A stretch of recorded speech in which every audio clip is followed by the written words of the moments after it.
मेरा नाम है मिहिर और आप सुन रहे हैं मेरी आवाज में मालचा महल नामक एकांतवास की एक कथा अध्याय दो। I can see you from behind. You can hear me in your mind. Run so fast as you can go. Time will catch you before you know. करोड़ों अनगिनत रहस्यों को देख कई लोग इन भूतिया बातों पर यकीन करते हैं तो कई नहीं, मगर हर कोई इन हकीकतों से चाहे जितना भी दूर भाग ले, हकीकत उसका पीछा कभी नहीं छोड़ती। पेश है दिल्ली के रहस्यमय मालचा महल के प्रथम अध्याय के पश्चात मालचा महल का दूसरा अध्याय।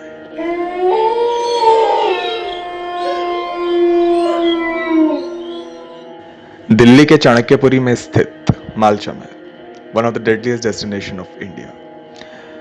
इस मालचा महल में एक जर्नलिस्ट ग्रुप आता है। उस ग्रुप में शिवम, अनुराग, मेहुल और नमन रिपोर्टिंग के खातिर आते हैं। रात के समय पेड़ पर लटकती मेहुल की लाश देख सभी मालचा से हड़बड़ाकर भागते हैं और उसी हड़बड़ी में नमन, अनुराग और शिवम का एक बैग उसी एकांतवास में छूट जाता है। गाड़ी में वापस जाने के खातिर वो बैठते तो हैं, मगर मालचा के दफन रहस्यों में से एक रहस्य शायद उस गाड़ी में उनके साथ उनका ड्राइवर बनकर बैठा था।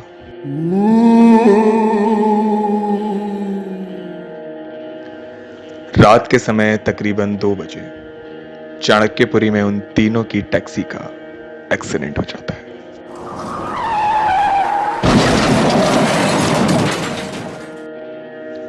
तीनों दोस्तों को रत्ती भर भी चोट नहीं आई थी, मगर शिवम ने जैसे ही ड्राइविंग सीट पर देखा तो ड्राइविंग सीट पर शिवम को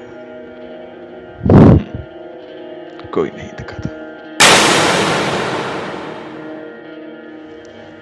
गाड़ी से निकलने पर वो तीनों इस बात से परेशान थे कि मालचा से बाहर आने पर भी उनके साथ ऐसा कैसे हो सकता है। तभी अनुराग को एहसास हुआ कि उन तीनों का बैग शायद मालचा में ही छूट गया था। दरअसल पैरानॉर्मल साइंस की माने तो बुरी शक्तियों को किसी भी चीज के जरिए हमारे करीब आने में ज्यादा तकलीफ नहीं होती। एक दूसरे से झगड़ा करते करते नमन को कुछ अजीब सा एहसास होने लगा कि एक एक कर नमन को रोड पर अलग अलग जगह कोई औरत दिखाई देना शुरू हो गई थी।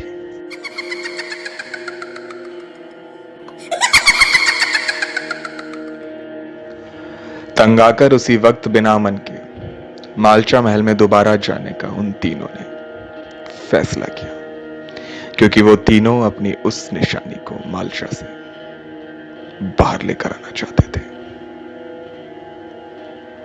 मालचा फॉरेस्ट का मेन डोर उन सभी ने फांद कर क्रॉस किया। वो सभी जहां हथेली पर रख आखिरी बार मालचा के अंदर आए थे। पहली मर्तबा जिन जंगली जानवरों की आवाज उन्हें सुनाई तक ना दी थी, इस बार उन्हीं जानवरों की आवाजें उनके हर पल हाथ पांव ठंडे कर रही थी। सीधे चलने पर थोड़ा आगे जाने पर उन्हें किसी के चीखने की आवाज आई।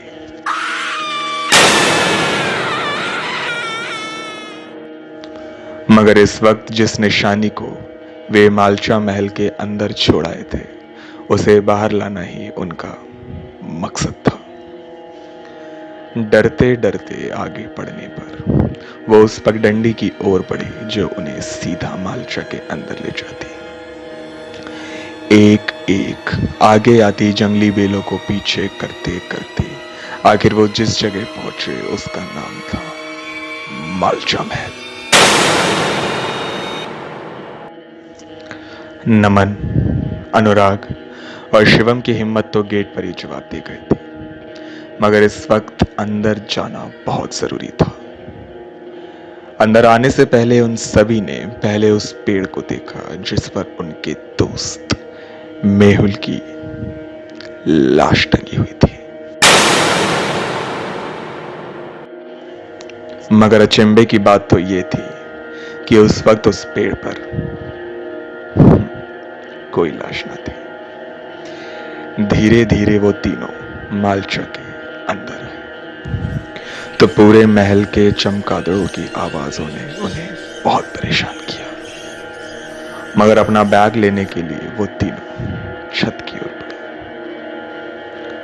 छत पर पहुंचने पर नमन ने फोन की लाइट चालू करी और बैग की ओर बढ़ने पर नमन ने जैसे ही बैग पर लाइट मारी तो जो लाश मेहुल की पेड़ पर टंगी थी वही लाश उनके बैग के पास पड़े पड़े नमन को घूर रही थी।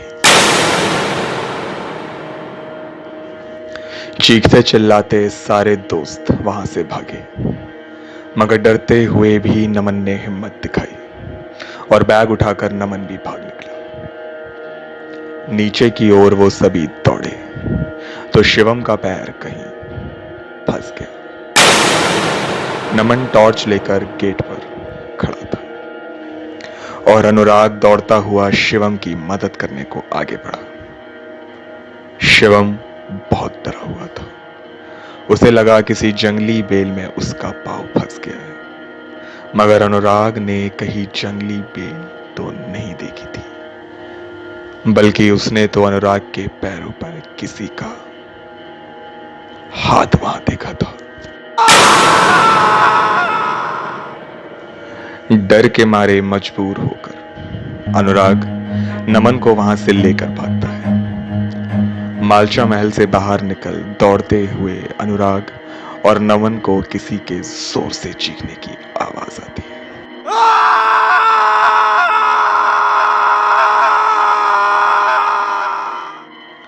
शायद उस समय नमन और अनुराग जान चुके थे कि अब शिवम भी नहीं बचा। इतने में बहुत से जेवरात पहने एक औरत मालचा महल से बाहर अनुराग और नमन के पीछे दौड़ती हुई आई। नमन और अनुराग अपनी पूरी जान से मेन गेट की ओर दौड़े। मेन गेट पर पहुंच नमन तो बंद दरवाजा फांद गया, मगर अनुराग की किस्मत शायद इतनी अच्छी नहीं थी। नमन बार बार अनुराग को दीवार फांदने को कहता रहा कि तभी वही औरत दौड़ती हुई अनुराग को खींच मालचा के अंदर ले गई।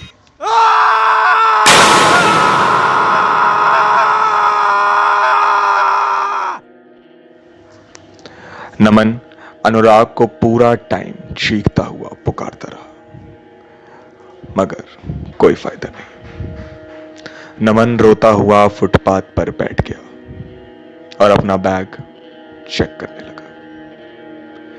बैग के अंदर उसे उन सभी के आइडेंटिटी कार्ड्स मिले, मगर एक अनजान तस्वीर भी उसे वहां मिली, जो उसी औरत की थी जो अनुराग को उठाकर वापस मालचा के अंदर ले गई।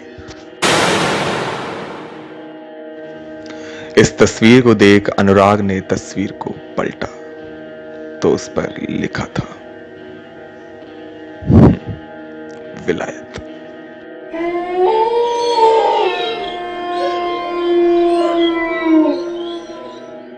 और उसी वक्त एक बड़े से टेम्पो ने फुटपाथ पर चढ़ नमन को हिट कर दिया।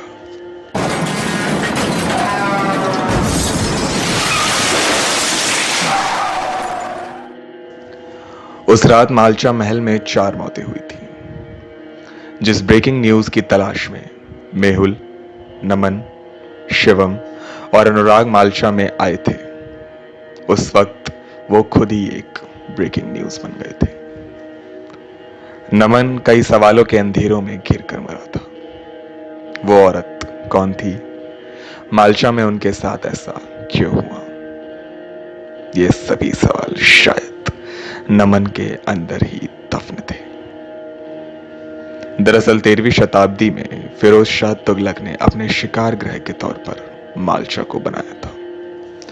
उसकी मौत के बाद सालों साल ये जगह वीरान हो गई थी। 20वीं शताब्दी में इस जगह 3 लोग रहने आए थे। अवध के वाजिद अली शाह के वंशज रजा अली, उसकी बहन सकीना और उसकी मां विलायत महल। विलायत महल की सालों पहले रहस्यमय तरीके से मौत हो गई थी। कुछ सालों के बाद सकीना और आखिर में रजा अली की भी एक रहस्यमय तरीके से मौत हुई थी। कहते हैं उन तीनों को कुत्ते पालने का बहुत शौक था और अपनी हिफाजत के खातिर उन्होंने कई कुत्ते माल्चा में पाले थे। जंगल के भीतर बने उस एकांतवास में रहना सारी दुनिया को ही काफी अजीब लगता था। कहते हैं एक एक उन तीनों की मौत के बाद इस एकांतवास के अंदर ही उन तीनों को दफना दिया था और आज भी उन तीनों की आत्माएं उस जगह पर बसती है। रात होने पर माल्चा में कोई नहीं आता और रात के समय माल्चा में जाने की बेवकूफी तो नमन और उसके दोस्त कर ही चुके थे। नमन और उसके दोस्तों की मौत इस दुनिया के खातिर भले ही एक पहेली हो, मगर अब हम जानते हैं कि उस रात आखिर हुआ क्या था। शायद विलायत महल नहीं चाहती थी कि माल्चा में जो आए वो वहां से वापस जाए। और ऐसा भी बताया जाता है कि विलायत महल को सजने संवरने का बहुत शौक था।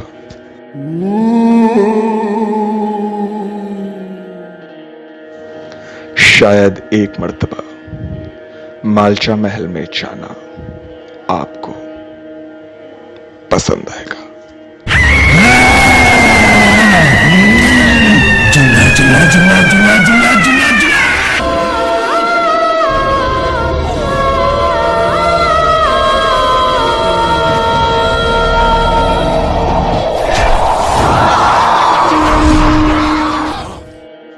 मेरा नाम है मीर और आपने सुनी मेरी आवाज में माल्चा महल नामक एकांतवास की एक कथा।